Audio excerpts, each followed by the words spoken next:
The following is a class on the Srimad Bhagavatam, 7th Canto, 9th Chapter, text number 9, given by His Divine Grace, A.C. Bhaktivedanta Swami Prabhupada, recorded on February 16th, 1976, in Mayapur, India. Translation. The Lord Maharaj continued to offer his prayers as follows.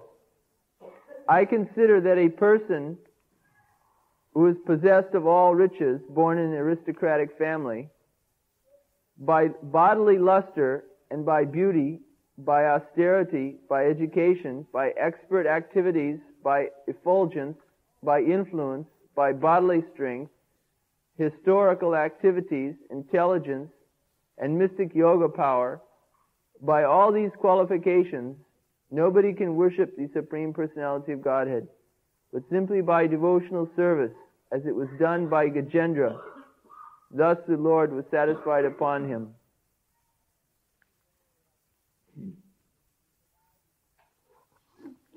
Manne dhanabhijana rupa tapassutoja teja prabhava balo paurusha buddhi yoga naradhanaya bhavanti parasya punso bhaktya tutosha bhagavan gajaduta paya.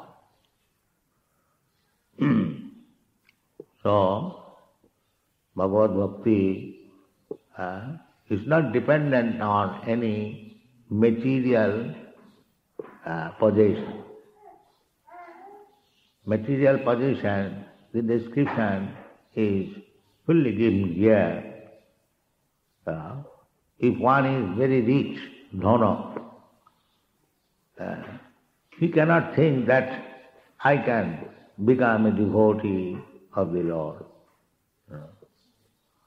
Because Hiranyakashipu possessed the riches of the whole universe, but he could not become a devotee.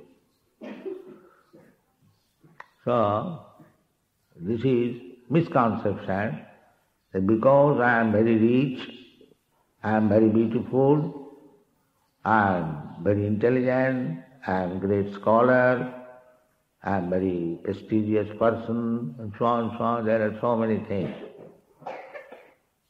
But Prahlad Maharaj says, no, nothing of these items can help you to be promoted to the transcendental platform of devotional service.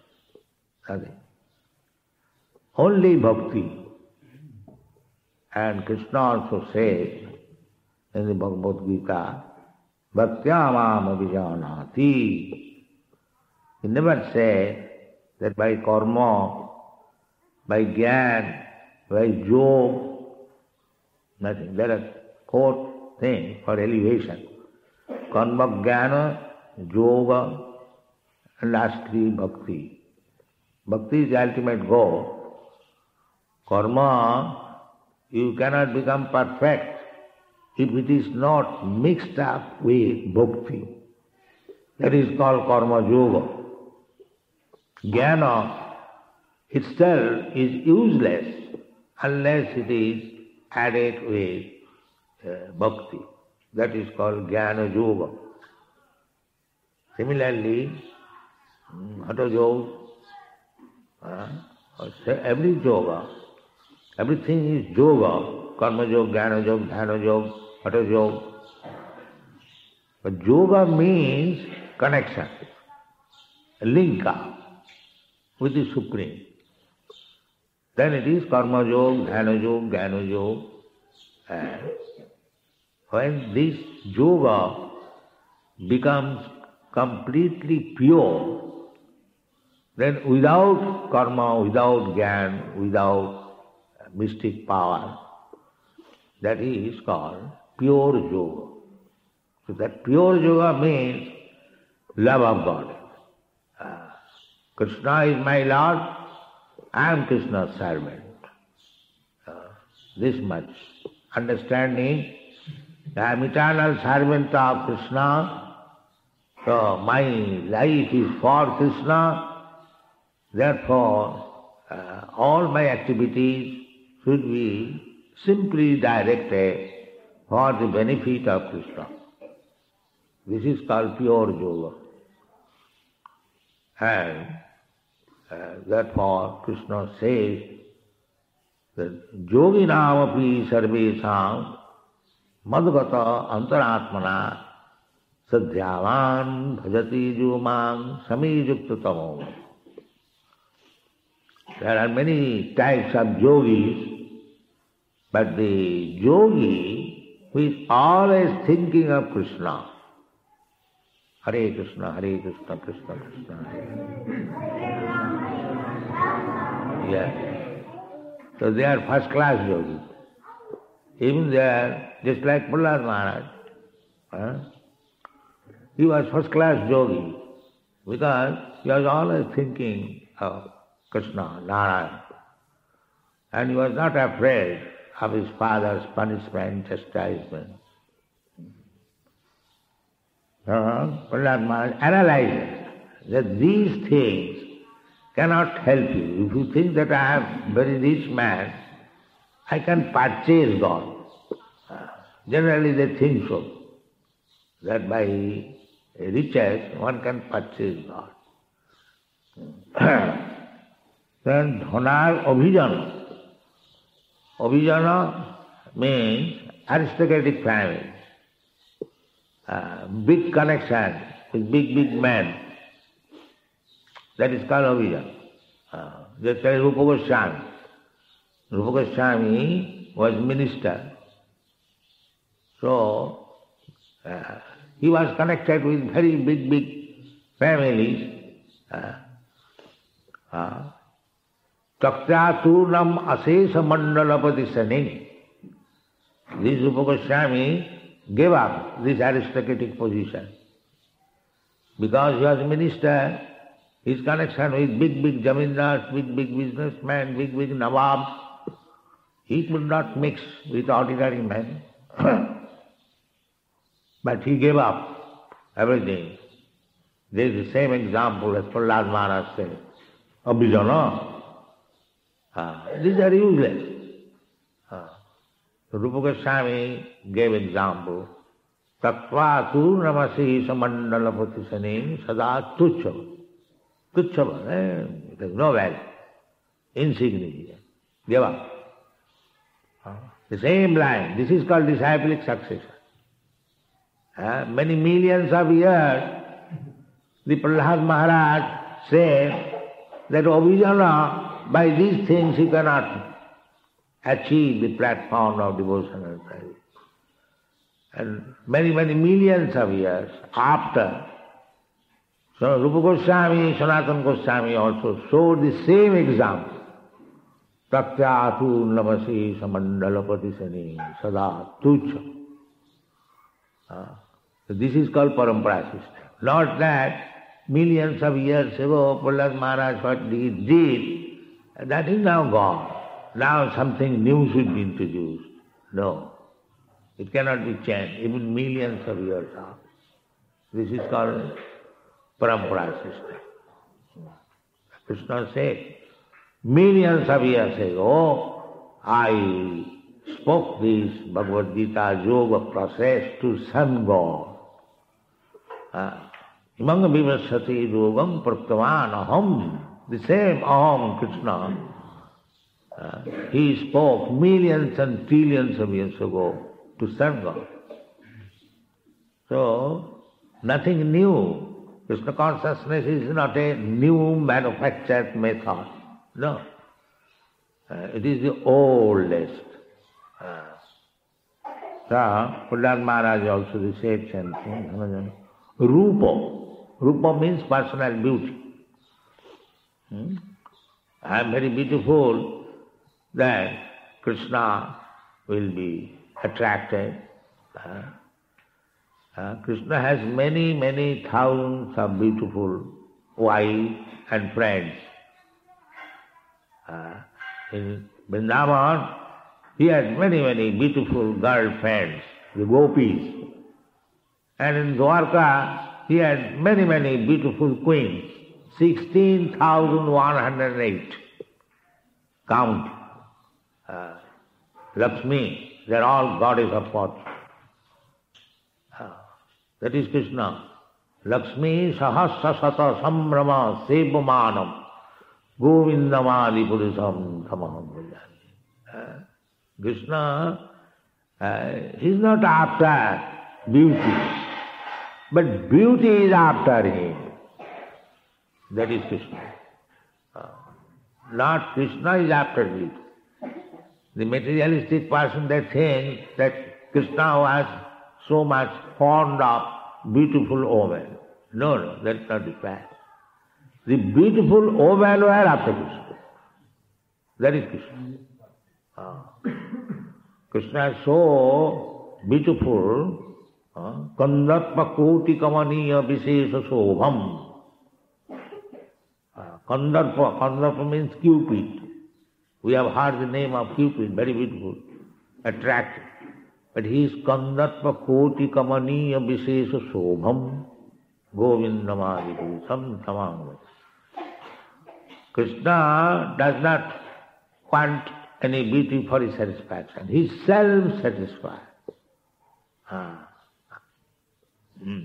But devotees, beautiful devotees, rich devotees, aristocratic devotees, perfect devotees, they are up. That is, he is self-satisfied. He doesn't require anything. Just like when these foolish people read Srimad Bhagavatam, and it is said that Krishna had 16,000 wives, queens. So they think that an ordinary man, one who keeps more than one wife, he is considered to be very lusty. No, that is not the fact. Krishna, these 16,000 wives, how they became wives? You know this story, that many beautiful, 16,000 beautiful, the king's daughters were kidnapped by the Asura. What is the name of that Asura? Bhawasura, no? Yeah. So they prayed to Krishna that we are suffering, kidnapped by this rascal, please save us. So Krishna came to rescue them, and the Bhawasura was killed, and all these girls were made free. But after freedom, they were still standing there. So Krishna asked them, now you can go home to your father. And they said that we are kidnapped and we cannot be married. In India still that rule is there. If a girl, young girl, goes out of home for 1 day or 2 days, nobody will marry him. Nobody will marry him. He is considered to be spoiled. This is still the Indian system. So they were kidnapped for so many days or so many years. So they appealed to Krishna that will not be accepted either by our father, neither anybody will agree to marry. Then Krishna understood that their position is very precarious. Although they are released, they cannot go anywhere. Then Krishna, he is so kind, Bhakta Vatsal, he inquired, what do you want? That they said that you accept me, otherwise we have no other means to stay. Krishna immediately, yes, come on. This is Krishna. And not that he, 16,000 wives, was concentrated in one camp. He immediately constructed 16,000 palaces. Because he has accepted as wife, he must be maintained as his wife, as his queen. Not that because they had no other means, they have come to my shelter, I can keep them anyway. No. Most respectfully, as queen, as Krishna's queen. And again, he thought that the 16,000 wives, so if I remain alone, one figure, then my wife cannot meet me. Everyone has to wait for 16,000 days to see the husband. No. He expanded himself into 16,000 Krishna. This is Krishna. These rascals, they accuse Krishna as woman hunter. It is not like you. You cannot maintain even one wife. But he maintained 16,000 wives in 16,000 palaces and in 16,000 expansion of hall. Everyone was pleased. This is Krishna. We have to understand what is Krishna. Don't try to imitate Krishna. First of all, try to understand Krishna.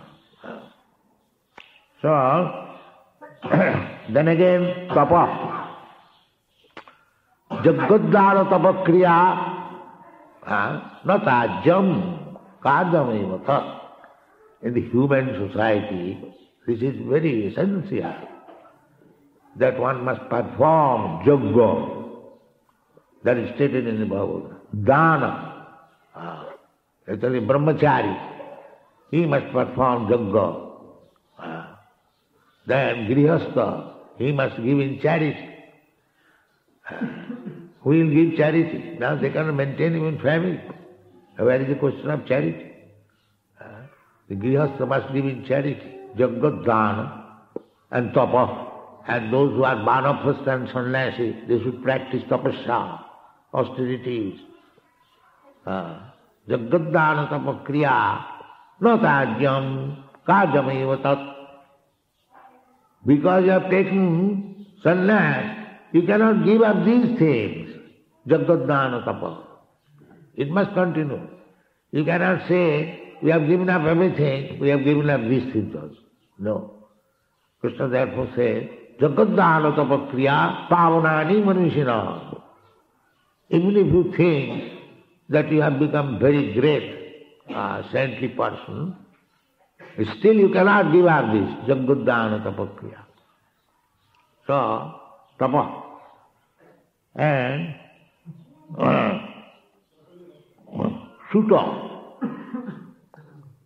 Sutta means education. Education means Vedic education. Not this electrical education. No, that is not education. Nowadays, they have taken education, technology as education. That is not education. If I become an expert electrician, that is not education. Education, Pandita, the Chanakya Pandit in the lower stage of life, ordinary life, he said, who is educated, Pandita, he said, Matrivat paradareshu, paradabbesu, lostava, atmavat sarvabhutesu, japasati, sapandita. This is education.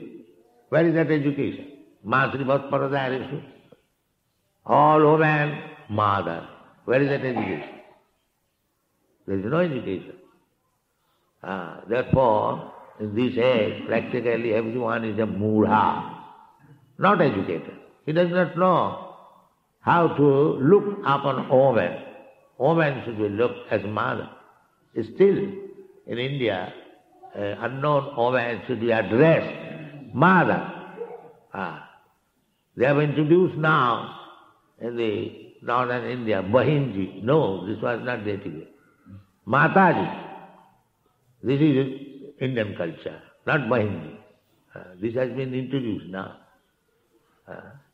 No. Matra sasra dahitrava.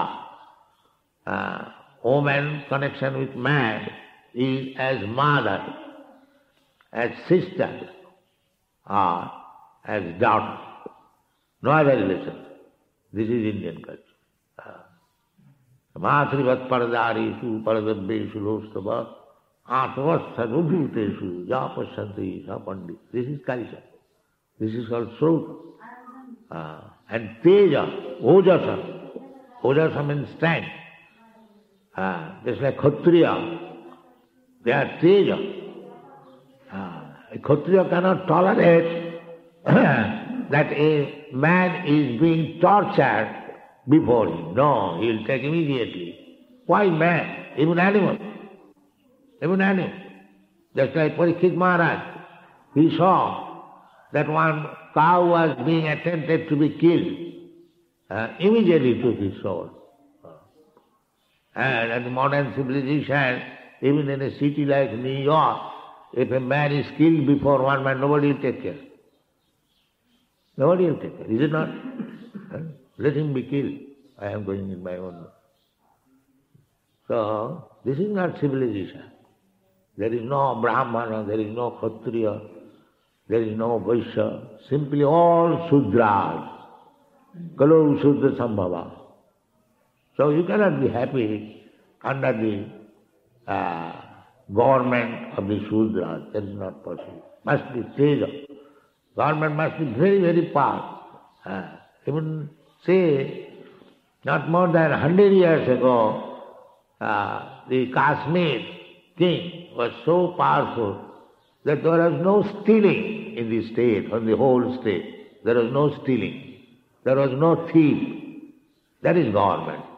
At night I have to become concerned. The thief may come, a burglar may come. So that is not enough. One should lie down very freely. The government is there. That is called Teja, Kshatriya. Teja, then Prabha, influence, Bolo, bodily strength, Purusha. Purusha means one who has achieved many wonderful things. That's called Purusha. So nowadays there are many persons who are very, they have done so-called achievements, just like this atom bomb. It is also atom bomb. But what for this purpose? The purpose is to kill. That is not Prabhava. Prabhava means to good to others, influence. Prabhava, Purusha, and Buddhi, intelligence. So Buddhi means not how to cheat you. That is not Buddhi. Buddhi means to know what is your problem of life and endeavor for solving this problem. This is called Buddhi. Therefore, Bhakti Yoga is known as Buddhi Yoga. Buddhi Yoga. In the Bhagavad Gita I find this word, Buddhi Yoga. What is that Buddhi Yoga? Buddhi Yoga means, Jena mam upajantite, dadami Buddhi Yogam tam. That is Buddhi Yoga. Intelligence means to know how to go back to home, back to God. That is intelligence. Not that intelligence, how to cheat you, how to get some money, who can prove. That is not intelligence. That intelligence I see, I was, Harisari, I was explaining that is even ant, a small ant. As soon as there is a drop of sugar juice, immediately, within a second, hundreds of ants will come. Here is a drop of sugar. This is nature's state. This kind of Buddhi Yoga, or Buddhi intelligence, how to eat, how to sleep, how to have sex, and how to defend. Even in the ant there, this Buddhi Yoga is there. That is not Buddhi Yoga. To endeavor too much for the ahara nidra bhayamaithunancha, that is not considered Buddhi. That Buddhi, intelligence is there even in the ant, a small ant. The real Buddhi Yoga is how to be engaged in devotional service of the Lord. That is Buddhi Yoga. How to become first-class devotee of Krishna. That is called Buddhi Yoga. Buddhi Yogam dadanitam. Jinovam upajantite. That is Buddhi Yoga. How to go back to home, back to God. That is Buddhi.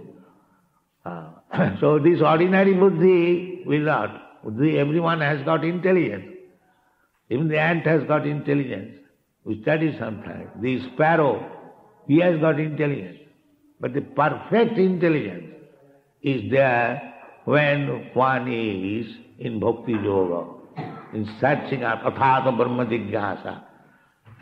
When one is searching after the absolute truth. That is Buddhi Yoga. Buddhi Yoga, here is also Yoga. No aradhana. This ordinary material buddhi, material wealth, material beauty, these things are not competent to worship the Supreme Personality of God. No aradhanaya, no aradhanaya bhavanti. These are useless. So, don't be disappointed that because I am poor, I cannot become devotee. Everyone can become devotee. Abala vriddha vanita. Even the children, just see how the children, they are dancing, they are chanting, they are offering obeisances. That is Bhakti Yoga. Sai vungsang paro dharmo dato bhakti radhukhaji ahoituki apratihata jino atma samprasidati. So, Gajajutapaya, here it is, even the elephant, he also became a great devotee. Even a monkey, Hanumanji, he became a great devotee. He is not even human. So therefore, bhakti is apratihata. It cannot be checked in any condition. In any condition you become bhakti. Simply if you learn from the authority how to do it. That greatest authority is Krishna. He says, I will give you intelligence. Buddhi yogam dadami. I will give you. How? Tisam sataduyuktanam bhajatam priti purpur. If one is working under the direction of the spiritual master with love and faith, then Krishna from within as Chaitya Guru, the Guru within the heart, he'll help you and he'll send you bona fide Guru to help you externally. So both ways you will be helped and you will become Prahlad Maharaj. Thank you very much.